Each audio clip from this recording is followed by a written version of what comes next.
اللهم اجعلنا على صلاتنا دائمين ولأركانها مقيمين وفي ذكرها خاشعين ولأوقاتها حافظين.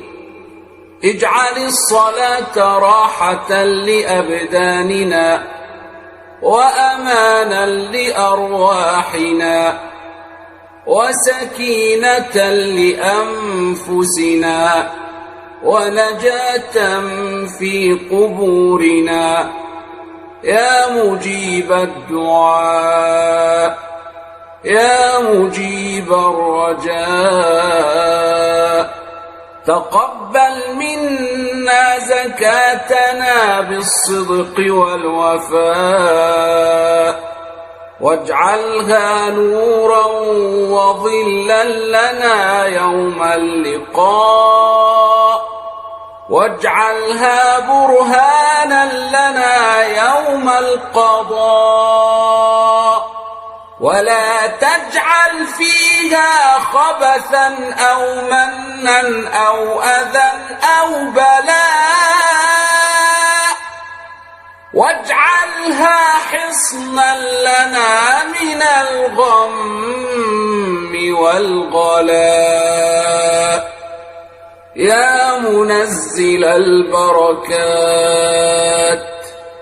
اجعل نساءنا صالحات تائبات قانتات عابدات وأغلق لشبابنا أبواب الهوى والشهوات واغضض أبصارهم عن الخبائث والمحرمات. اللهم صل وسلم وزد وبارك على سيدنا محمد عليه أفضل الصلاة والسلام. حبايبي من كل مكان شرفتوني ونورتوني. فيديو النهاردة أتمنى كده من كل أخ وأخت بيتفرجوا عليه جديد، أتمنى كده تنزلوا تشتركوا في القناة وتحطوا لي لايك وصلوا بينا على الرسول عليه أفضل الصلاة والسلام. ويلا نشوف فيديو النهاردة بتاعنا بيقول ايه وبيعمل ايه. طبعا النهاردة كده زي ما انتوا شايفين، اول ما بدأت خالص حبيت ان انا اوريكم كده الجو الجميل دوت والخضرة والسما الصافية ديت، وحبيت ان انا اديلكم كده طاقة ايجابية كده عشان تشجعوا معايا وتكملوا معايا الفيديو الاخر. طبعا ما شاء الله ما شاء الله الاراضي عندنا لونها ولون الخضرة حلو قوي قوي ويفتح النفس كده على الشغل، كده طاقة ايجابية فعلا. طبعا هنا دخلت بقى هنا على الأوضة وقلت لازم اقلب فوقيها واطيها زي ما بيقولوا، وانضف كده زي ما انتوا شايفين السرير بقى، وانضف الأوضة والأرضية واي حاجة بقى كده احطها في مكانها. طبعا يا حبايب قلبي رجعنا تاني روتيناتنا ورجعت لكم تاني، بس ان شاء الله ان شاء الله مش هطول عليكم. بس اتمنى كده من اي حد متابعني يا جماعة المشاهدات مش حلوة خالص اليومين دول، فانا عايزاكم كده تشجعوني ونرجع تاني زي الاول. ولو ظهر لكم اي اعلان في الفيديو في نص الفيديو او في اخر الفيديو او في اول الفيديو في اي حتة، يعني في اي مقطع في الفيديو كملوا للاخر وما تتخطوش الاعلان، لان دوت اصلا المكسب بتاعي من القناة كلها. فلكل اي حد بيتفرج عليا جزاكم كل خير وبشكركم جدا جدا جدا للناس اللي هتعمل كده. طبعا بقى يا حبايب قلبي كده زي ما انتوا شايفين بدأت ان انا اجيب كده المخدة واشيل الكسوة اللي عليها، واشيل برضو الملاية واشيل الدفاية اللي على السرير، احطهم بقى طبعا في الغسيل بقى يتغسلوا. انا غسلتها في يوميها، يعني انا خلصت الفيديو ورحت علقت عليهم في الغسالة.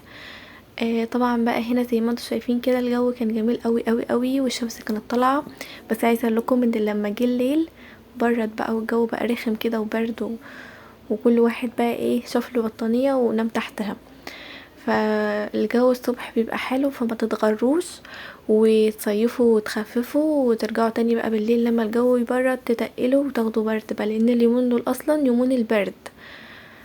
والبرد طبعا لما بيمسك حد ولا كده بيبقى وحش وحش وحش يعني.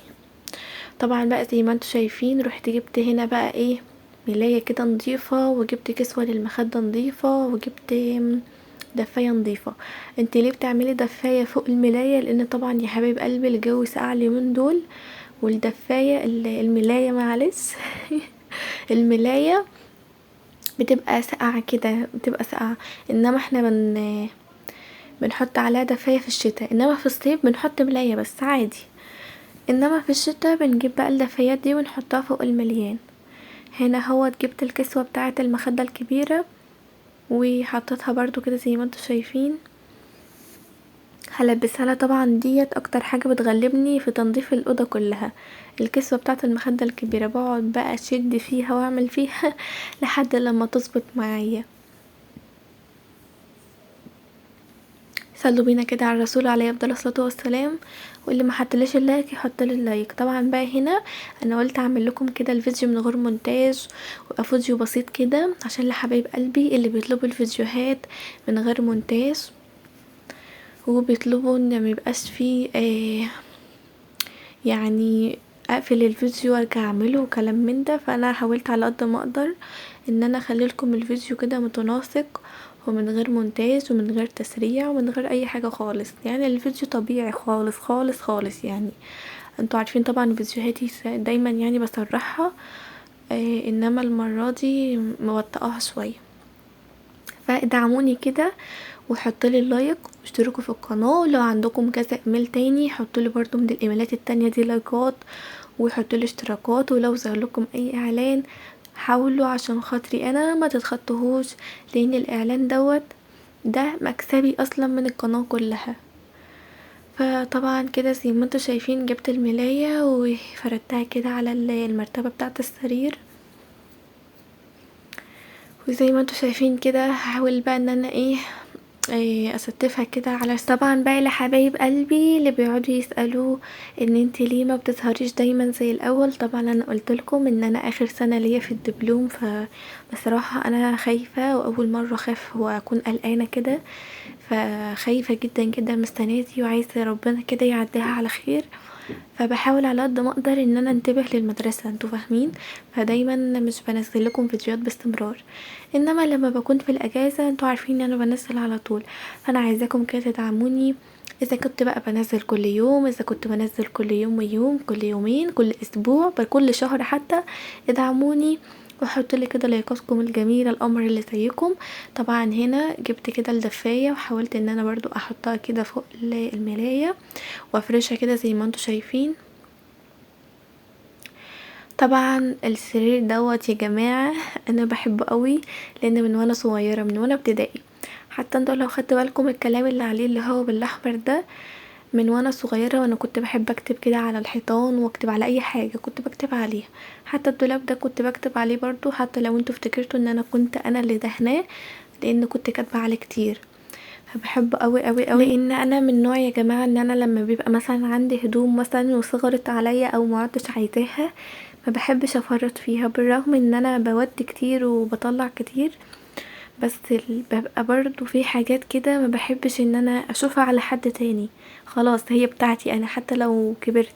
انا عايزه لكم ان عرايسي من وانا صغيره خالص لسه موجوده معايا لحد دلوقتي، لان انا بحب حاجتي قوي وبحب احافظ عليها وماما وبابا اصلا معلمينا كلنا ان احنا نحافظ على حاجتنا لان هما كده اصلا. فدايما كده الاقي حاجتي كده اللي هي من زمان بقى كده موجودة معايا لحد دلوقتي، واكني لسه شارياها من اسبوع او اسبوعين، يعني مش اللي هي متبهدلة ولا حاجة. طبعا هنا كنت خلصت بقى السرير، دخلنا في متاهات تانية وقلتلكم على طفولتي وكنت هسرح معاكم شوية كده طبعا بقى هنا خلاص خلصت السرير بقى ومهمة السرير خلاص خلصت.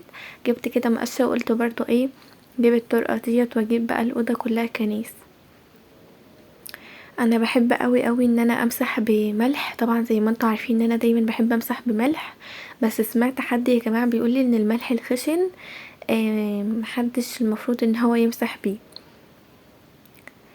لان بيضر وكده، فمش عارفه هي حقيقه ولا لا. بيقولوا امسحه بميه وخل بيبقى احلى من الملح الخشن، مش عارفه دي حقيقه ولا لا. طبعا بقى هنا زي ما انتوا شايفين كده التكايه بقى اللي هي الاخيره كده، التركايه الاخيره رشة المعطر دي بقى اللي بتخلي كده الجو كده منعنش بقى وطاقة ايجابية وحاجة جميلة كده خالص. جبت كده المعطر وقلت ارش كده الاوضه، ارش كده بقى الاوضه كده واخلي الجو جميل كده. بصراحه بحب المعطر وبحب اي روايح حلوه، بعشق الروايح الحلوه، فدايما بخلي كده الاوض والبيت كده ريحتهم كلهم ورد او معطر او حاجات من دي. طبعا زي ما انتوا شايفين انا بحب النوع ده قوي من فريده، هي اصلا كل انواع المعطر بتاع فريده حلو قوي قوي وثابت.